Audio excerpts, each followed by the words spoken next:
Welcome to Byte-Sized Tech, where we blend casual conversations with insightful discussions on the latest in technology and gadgets.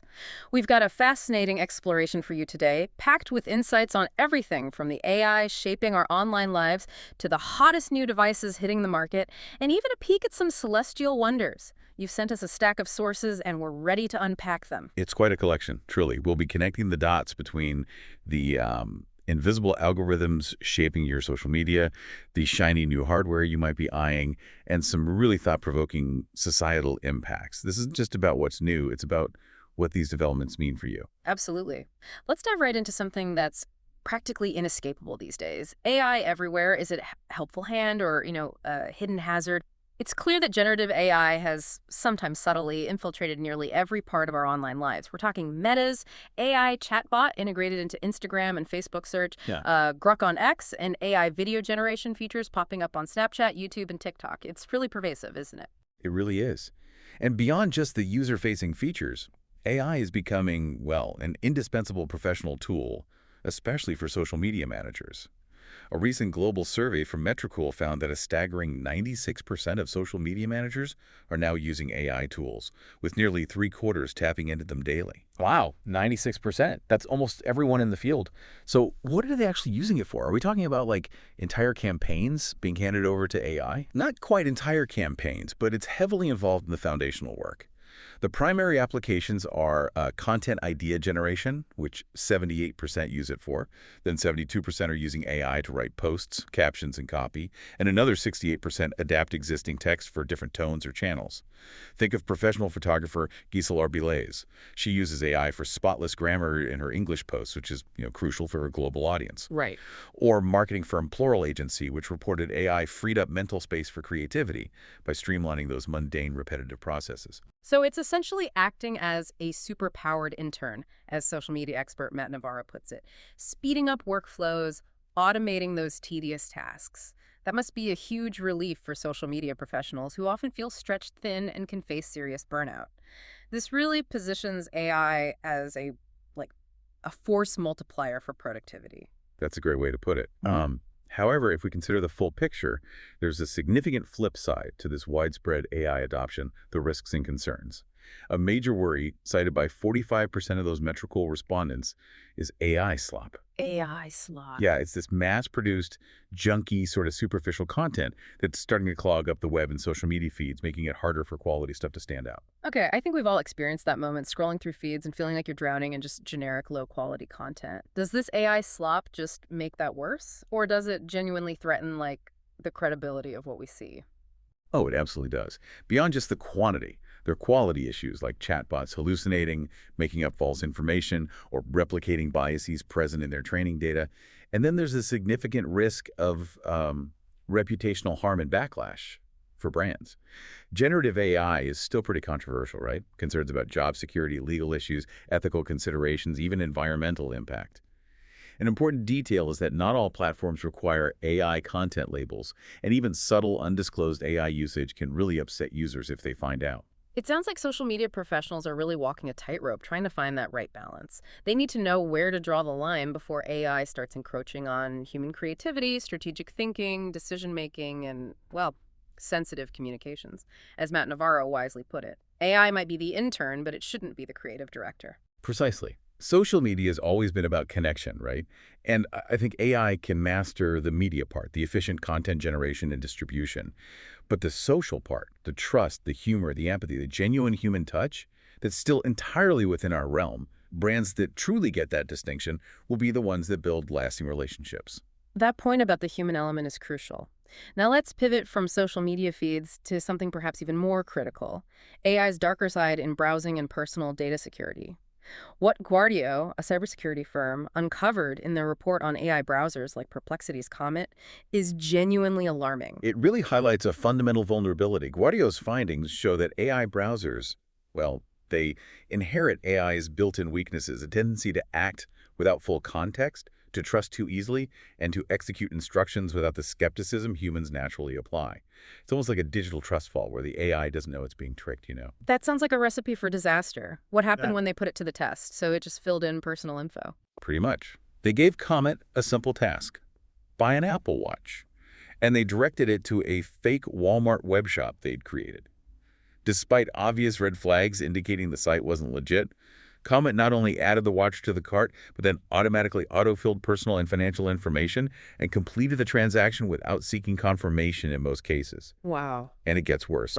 It also clicked on malicious links and phishing emails and entered user credentials after being told it was from a fake Wells Fargo investment manager. This truly makes you think twice about how much autonomy we hand over to these intelligent agents, doesn't it? Incredibly concerning. And speaking of data protection, the FTC has been making some significant moves recently to reinforce consumer safeguards. They certainly have. FTC Chairman Andrew Ferguson sent a direct letter to major tech companies, including Apple, urging them to, and I quote, resist pressure from other governments, particularly in Europe and the UK, when it comes to weakening security protections for American consumers. The FTC's message is clear. American tech companies cannot compromise the security of American consumers to comply with foreign demands, and the FTC is ready to enforce laws like the Federal Trade Commission Act. We've already seen Apple push back against the UK's demands for a backdoor into encrypted data. This also kind of echoes Meta's 2019 $5 billion fine and its subsequent breaches of privacy oversight, which is still an ongoing legal battle. Okay, and for a surprising twist about a widely used AI tool, you mentioned something about who's really powering its answers behind the scenes. Indeed. It turns out that ChatGPT is secretly drawing upon Google search data. According to OpenAI's Nick Turley, while their ultimate goal is to serve 80% of traffic from their own independent index, they are currently nowhere near close to achieving that. So even when you're asking ChatGPT a question, Google is often quietly working in the background. It's a fascinating insight into the interconnectedness of our digital landscape. Having explored the invisible forces of AI and data, let's now pivot to the tangible innovations hitting the market, the cutting-edge gadgets and software updates that are bringing these advancements into our daily lives. Kicking us off is Google's recent Made by Google 2025 event, which showcased a truly fascinating lineup. It was quite an event. Hosted by Jimmy Fallon in a fun talk show format with celebrity guests, Google unveiled the new Pixel 10 phone lineup, which includes a new Fold model, alongside the Pixel Watch 4 and the Pixel Buds 2a. Okay, what's the standout feature for the Pixel 10 phones? Beyond the expected processor upgrades, of course. Well, beyond the expected Tensor G5 processors, which are, more powerful and power efficient, the key takeaway from the Pixel 10 lineup seems to be Google's strategic move to democratize advanced photography. Bringing a 10.8 MP telephoto lens with 5x optical zoom to the entry-level Pixel 10 signifies a shift towards making pro-grade tools accessible to a wider audience, challenging that premium tier's exclusivity. And their new AI photo editing features sound pretty revolutionary. Ask Photos. They really are. The new Ask Photos feature uses Gemini to perform sophisticated edits just by typing or speaking instructions. Imagine asking it to remove reflections or even, change an outfit in a photo. Then Camera Coach offers real-time photo improvement suggestions, and Auto Best Take ensures everyone looks their best in group shots. Plus, there's Magic Queue on the Pixel 10 phones, a Gemini-based feature that automatically surfaces info like flight itineraries from your messages, emails, photos, privately on device during conversations. It's like having a super smart assistant without the privacy concerns. That sounds incredibly useful. What about the other new hardware? The Watch and Buds. Right. The Pixel Watch 4 comes with an upgraded domed screen that's a whopping 50% brighter, hitting a 3,000 nit peak, all while keeping its familiar design. Pre-orders are already open, shipping October 9. And for audio, the Pixel Buds 2a are an affordable pair of wireless earbuds at $130. They feature active noise cancellation, a smaller, lighter build, and a twist-to-adjust stabilizer for a comfortable fit. Powered by the Google Tensor A1 chip, they actually offer better battery life than even the AirPods Pro 2 and ANC at a lower price than the AirPods 4. Plus, existing Pixel Buds Pro 2 owners get a software update next month. Oh, cool. Yeah, adding features like answering calls with a nod or shake, talking to Gemini live in noisy locations, and adaptive audio. And they even teased a new smart home device, right? A speaker. Indeed. A new Gemini-powered Google Home speaker was teased. It looks kind of like a blend of an Echo Dot and a HomePod Mini. It integrates with Google TV for immersive sound and acts as a Matter hub, which means it can serve as the central control point for your smart home devices, regardless of their brand. Expected colors are red, light green, black, and porcelain. Building on Google's impressive device ecosystem, let's now delve into an area of mobile innovation that's truly pushing boundaries. the evolving world of foldable phones and the fascinating strategies emerging in this design battle. It's a great illustration of competing philosophies, actually. Yeah. With its Pixel 10 Pro Fold, Google explicitly prioritized durability, giving it an IP68 rating for dust and water resistance, meaning it's highly resistant, along with a larger 5015 mAh battery. Right. This directly contrasts with Samsung's recent focus on making its Galaxy Z Fold series as thin and sleek as possible. Samsung, for its part, is reportedly working on major UI improvements for its long-rumored triple-folding phone, the Galaxy G Fold. This Split Trio feature will allow running 3 apps side by side, organized horizontally or vertically, and even cover screen mirroring across all 3 channels. We might see that launch as early as October. While we're on the topic of screens and displays in our foldable phones, maybe we should take a moment to demystify some of the jargon you hear, especially for larger devices like TVs.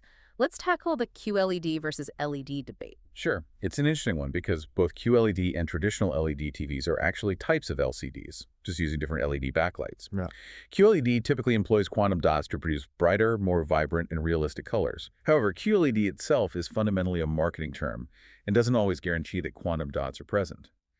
The real insight here is that it's always best to check independent reviews for how a TV actually performs instead of relying purely on a company's marketing labels. Good tip. Okay, shifting gears to gaming. Some big moves are happening there too, with some truly innovative hardware on the horizon. Absolutely.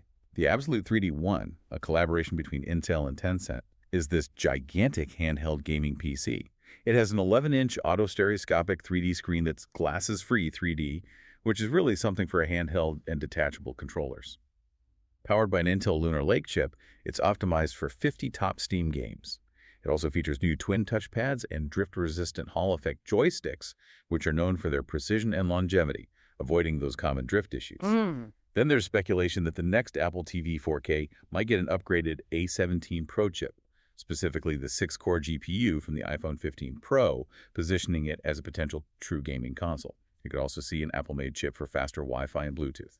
And not to be outdone, Valve's Fremont Steam console has leaked specs, suggesting a TV-based console more powerful than the Steam Deck, featuring an AMD custom CPU and a dedicated RX 7600 GPU. This could potentially launch with the rumored Deckard VR headset, making it a pretty powerful contender. And for those who love to capture the world from above or are always on the go, there's news in drone and camera tech too. Yeah, for drone enthusiasts, the 5-star rated DJI Mavic 4 Pro is finally available in the US via Amazon after initial unavailability.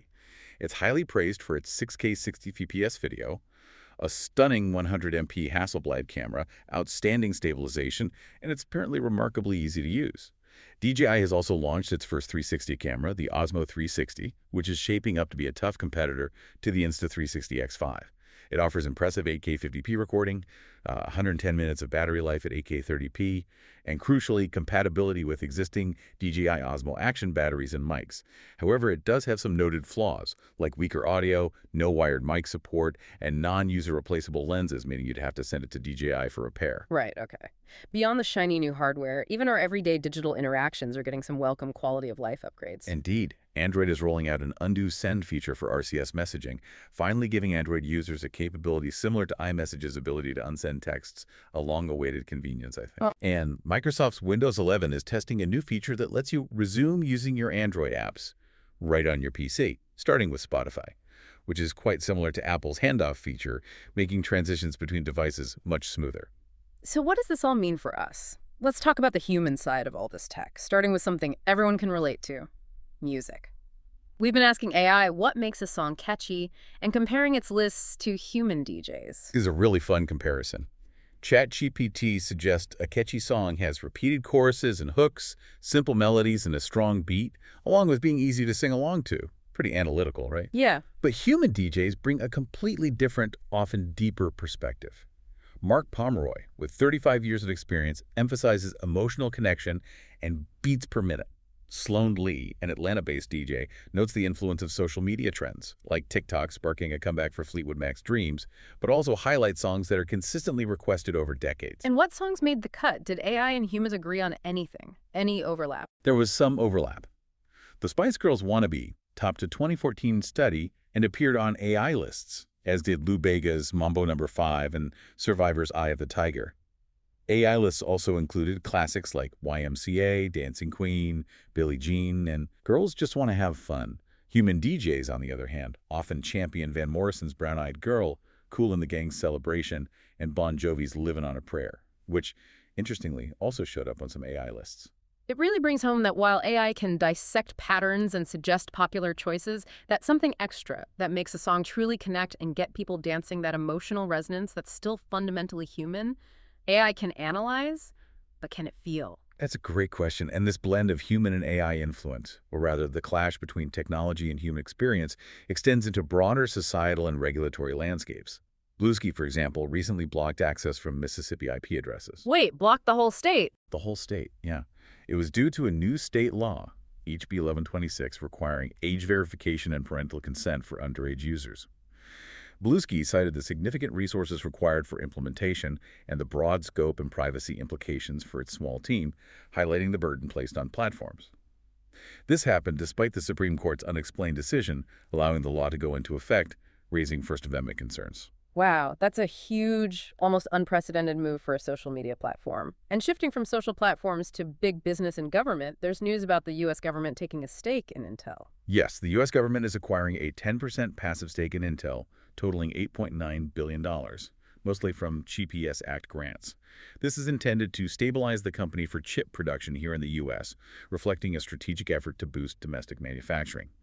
It definitely blurs the line between government and business, showing how far governments are willing to go to secure essential supply chains. Another area where business, government, and human needs intersect profoundly is in accessible technology. It sounds like tariffs are really impacting smaller companies trying to innovate there. This really raises an important question about how economic policies can inadvertently harm critical innovation. Tariffs are putting smaller companies that develop need-to-have accessible tech, like adaptive mobility aids and braille technology, at significant risk. These products are already high-priced, they face regulatory limbo, lack consistent insurance reimbursement. Tariffs just add staggering import fees, forcing companies to choose between absorbing costs or raising prices, which further alienates consumers. One startup, for instance, paid a $30,000 tariff bill without making any sales. Innovation for people with disabilities often lags significantly behind general tech advancements, but as we've seen with things like the curb cut effect, solutions developed for this community often benefit everyone. Which truly highlights that affordability is also accessibility. It's a tough situation because this market requires, well, a lot of empathy to be able to innovate, something that larger, profit-driven tech companies sometimes miss. Smaller companies, often founded by individuals with personal connections to these needs, are crucial but vulnerable to these external pressures. Precisely. It brings to light the deeper human cost when policy decisions don't fully consider the most vulnerable. Finally, let's look up for a moment to a truly unique celestial event that's happening right now. It's called a black moon. Sounds mysterious. Well, black moon isn't really an astronomical term, more like a charming nickname. Yeah. But its significance for us isn't about what we see in the sky, but what we can't. The buzz right now is for August 23, 2025, which refers to the third new moon in an astronomical season that unusually has 4 new moons, a rare event occurring about every 33 months. A new moon is when the side facing Earth is unlit by the sun, making it appear completely dark from our vantage point, and it rises and sets with the sun. So it's essentially invisible to us at night. What's the profound insight here if we can't even see it? The profound insight is that the moon's very absence creates the darkest skies, offering the best stargazing opportunities nature has to offer. In a world saturated with digital light, it's the removal of something that allows the true wonders like the Milky Way, meteors, distant galaxies, and nebulae to truly pop into focus. Professional astronomers absolutely love new moon phases for this very reason. It's a natural counterpoint to our screen-lit lives, reminding us to look up once in a while. And that wraps up our exploration of the tech world's latest and greatest, from the fascinating dual nature of AI to the cutting-edge gadgets in our pockets, and even a celestial treat for stargazers. What's truly fascinating is how interconnected all these seemingly disparate pieces of tech news really are. From invisible AI shaping our feeds to the physical devices we hold, each development raises profound questions about progress, security, and ultimately our human experience. It leaves us to ponder. As technology becomes ever more intertwined with our lives, how much of our humanity are we willing to delegate, and where do we draw that essential line? Thanks for tuning in to Byte-Sized Tech. If you enjoyed the episode, like, comment, share, and subscribe for more fun tech discussions.